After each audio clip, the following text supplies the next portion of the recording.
예, 태블릿 PC 조작 진상조사 TF 우리 중간 결과 보고를 드리겠습니다. 예, 저는 그 TF 팀장을 맡고 있는 김진태 의원입니다. 그동안 3차례에 걸친 우리 회의를 진행했는데 오늘 좀 특별한 점이 있어서 우리 여러분들께 이렇게 직접 보고 드리도록 하기 위해 나왔습니다. JTBC가 이 태블릿 PC를 입수한 시점부터 3,000개가 넘는 파일이 수정된 것으로 드러났습니다. 그런데도 검찰은 뭐라고 했습니까? 국과수 감정보고서가 나오자마자 조작된 흔적은 전혀 없다. 이렇게 발표를 했는데요.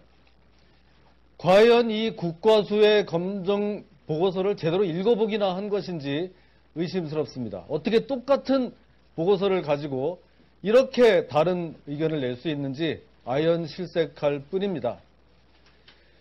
검찰은 제발 이성을 찾으십시오.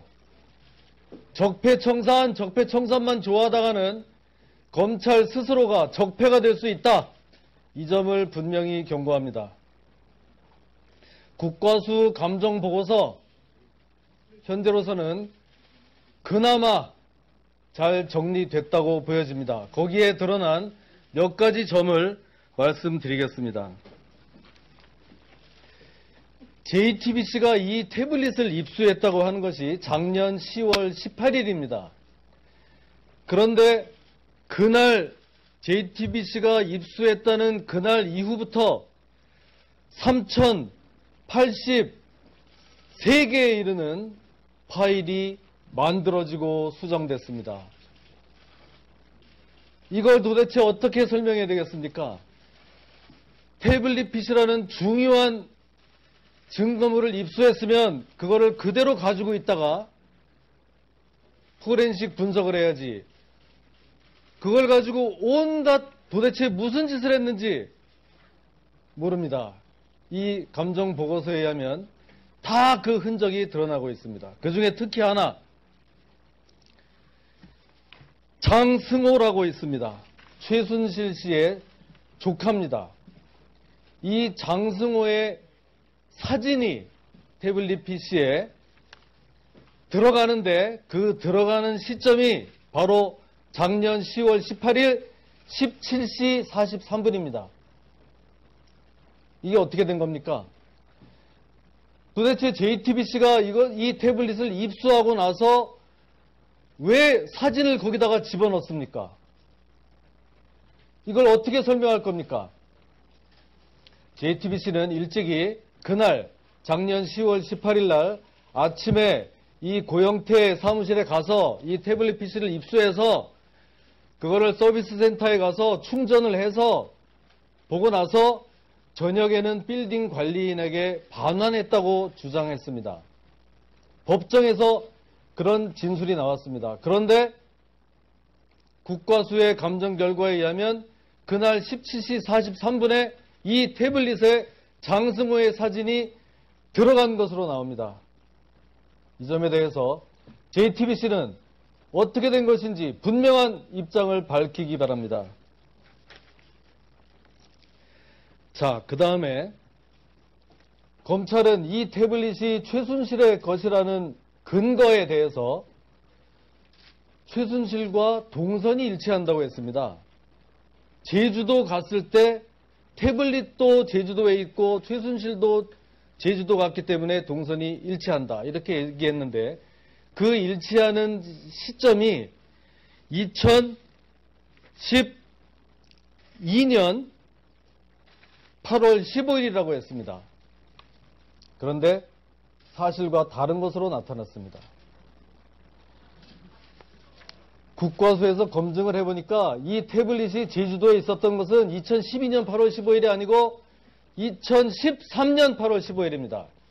정확히 1년의 차이가 납니다. 그런데도 최순실이 제주도에 갔던 시점과 태블릿이 있었던 시점을 맞추기 위해서 검찰이 이렇게 1년을 짓주물러서 자기들 마음대로 주장을 했던 겁니다. 여기에 대해서는 검찰이 어떻게 된 것인지 분명히 입장을 밝히기 바랍니다. 자, 문제의 드레스덴 연설문. 여러분들 기억하시죠? 그 대한민국 대통령이 가서 외국 정상들과 그 중요한 남북관계에 대한 구성을 밝히는 드레스덴 연설문. 이것을 강남 아줌마 최순실이 태블릿으로 받아가지고 무려 30군데나 빨갛게 고쳤다. 이렇게 JTBC가 보도하지 않았습니까? 그것 때문에 우리 국민들은 이거 뭐야 도대체? 얼마나 대통령에게 실망하고 등을 돌렸습니까? 그런데 이제 1년이 다 지나서 국과수에서 감정을 해보니까 드레스덴 연설문은 태블릿에서 전혀 수정되지 않았다. 태블릿에는 아예 수정할 수 있는 기능 자체가 없습니다. 수정된 것이 전혀 없는 것으로 국과수 감정 결과가 나왔습니다. 반면 이 드레스덴 연설문은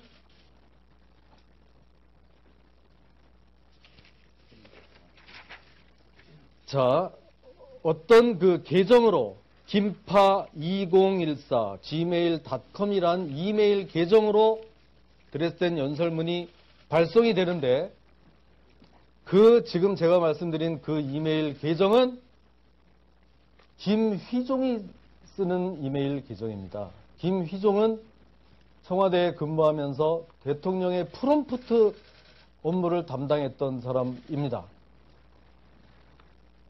자, 다시 한번 말씀드리겠습니다. 이 태블릿에 김휘종이 쓰는 계정으로 드레스덴 연설문이 발송이 됩니다. 그게 답니다. 그걸 가지고 수정한 흔적도 나오지 않고 더군다나 최순실이 그것을 수정했다는 것은 전혀 나오지가 않습니다. 우리가 추정할 수 있는 것은 김휘종이나 등등 이런 사람들이 태블릿을 가지고 다니면서 이메일로 받았다는 것을 추정할 수 있다. 이런 말씀을 드립니다. 자, 이렇다고 한다면 우리가 그 국과수 감정 결과 보고서 그 많은 양의 보고서를 다 읽어봐도 어느 한 구석도 최순실이 이 태블릿을 썼다는 점은 찾을 수가 없습니다.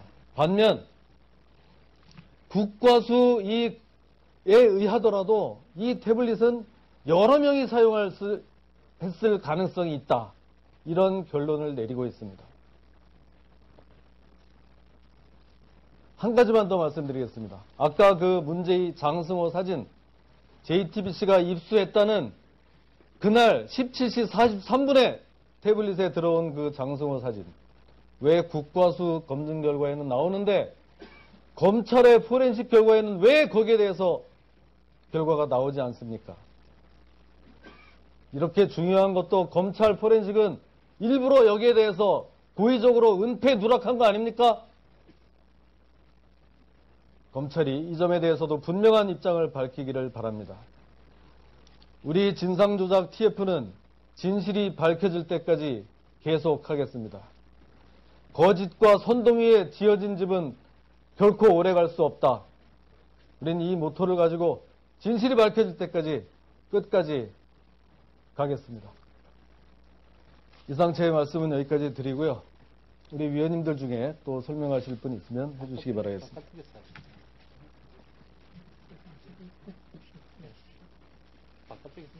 네, 고맙습니다.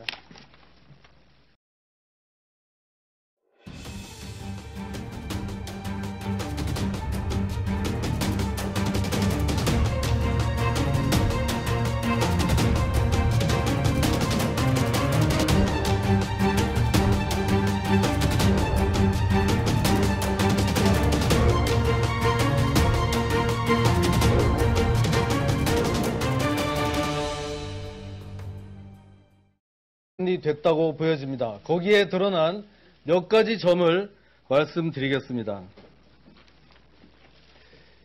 JTBC가 이 태블릿을 입수했다고 하는 것이 작년 10월 18일입니다.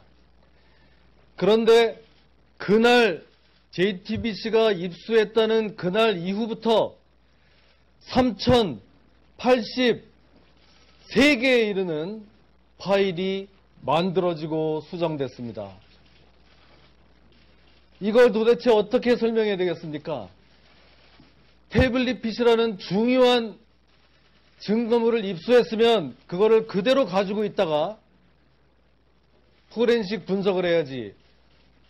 그걸 가지고 온갖 도대체 무슨 짓을 했는지 모릅니다. 이 감정 보고서에 의하면 다 그 흔적이 드러나고 있습니다. 그 중에 특히 하나, 장승호라고 있습니다. 최순실 씨의 조카입니다. 이 장승호의 사진이 태블릿 PC에 들어가는데 그 들어가는 시점이 바로 작년 10월 18일 17시 43분입니다. 이게 어떻게 된 겁니까? 도대체 JTBC가 이 태블릿을 입수하고 나서 왜 사진을 거기다가 집어넣습니까? 이걸 어떻게 설명할 겁니까?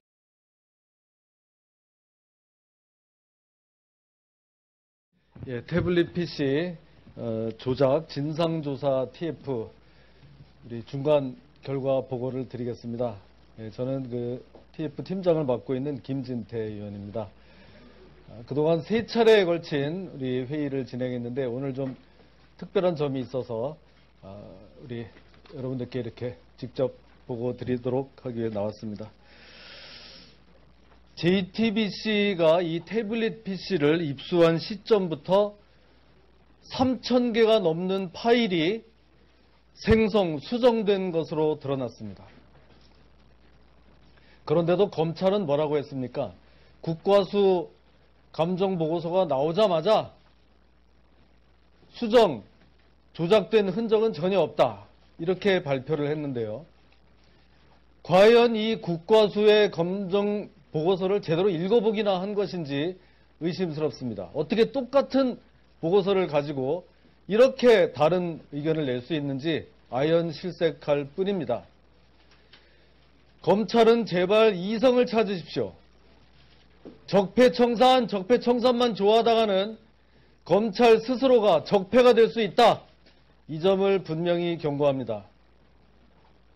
국과수 감정보고서 현재로서는 그나마 잘 정리다. 정확히 1년의 차이가 납니다. 그런데도 최순실이 제주도에 갔던 시점과 태블릿이 있었던 시점을 맞추기 위해서 검찰이 이렇게 1년을 주물러서 자기들 마음대로 주장을 했던 겁니다. 여기에 대해서는 검찰이 어떻게 된 것인지 분명히 입장을 밝히기 바랍니다. 자, 문제의 드레스덴 연설문. 여러분들 기억하시죠? 그 대한민국 대통령이 가서 외국 정상들과 그 중요한 남북관계에 대한 구성을 밝히는 드레스덴 연설문. 이것을 강남 아줌마 최순실이 태블릿으로 받아가지고 무려 30군데나 빨갛게 고쳤다. 이렇게 JTBC가 보도하지 않았습니까? 그것 때문에 우리 국민들은 이거 뭐야 도대체? 얼마나 대통령에게 실망하고 등을 돌렸습니까? 그런데 이제 1년이 다 지나서 국과수에서 감정을 해보니까 드레스덴 연설문은 태블릿에서 전혀 수정되지 않았다. 태블릿에는 아예 수정할 수 있는 기능 자체가 없습니다. 수정된 것이 전혀 없는 것으로 국과수 감정 결과가 나왔습니다. 반면 이 드레스덴 연설문은 JTBC는 일찍이 그날 작년 10월 18일 날 아침에 이 고영태 사무실에 가서 이 태블릿 PC를 입수해서 그거를 서비스 센터에 가서 충전을 해서 보고 나서 저녁에는 빌딩 관리인에게 반환했다고 주장했습니다. 법정에서 그런 진술이 나왔습니다. 그런데 국과수의 감정 결과에 의하면 그날 17시 43분에 이 태블릿에 장승호의 사진이 들어간 것으로 나옵니다. 이 점에 대해서 JTBC는 어떻게 된 것인지 분명한 입장을 밝히기 바랍니다. 자, 그 다음에 검찰은 이 태블릿이 최순실의 것이라는 근거에 대해서 최순실과 동선이 일치한다고 했습니다. 제주도 갔을 때 태블릿도 제주도에 있고 최순실도 제주도 갔기 때문에 동선이 일치한다. 이렇게 얘기했는데 그 일치하는 시점이 2012년 8월 15일이라고 했습니다. 그런데 사실과 다른 것으로 나타났습니다. 국과수에서 검증을 해보니까 이 태블릿이 제주도에 있었던 것은 2012년 8월 15일이 아니고 2013년 8월 15일입니다. 자, 어떤 그 계정으로 김파2014 gmail.com이란 이메일 계정으로 드레스덴 연설문이 발송이 되는데 그 지금 제가 말씀드린 그 이메일 계정은 김휘종이 쓰는 이메일 계정입니다. 김휘종은 청와대에 근무하면서 대통령의 프롬프트 업무를 담당했던 사람입니다. 자, 다시 한번 말씀드리겠습니다. 이 태블릿에 김휘종이 쓰는 계정으로 드레스덴 연설문이 발송이 됩니다. 그게 답니다. 그걸 가지고 수정한 흔적도 나오지 않고 더군다나 최순실이 그것을 수정했다는 것은 전혀 나오지가 않습니다. 우리가 추정할 수 있는 것은 김휘종이나 등등 이런 사람들이 태블릿을 가지고 다니면서 이메일로 받았다는 것을 추정할 수 있다. 이런 말씀을 드립니다. 자, 이렇다고 한다면 우리가 그 국과수 감정 결과 보고서 그 많은 양의 보고서를 다 읽어봐도 어느 한 구석도 최순실이 이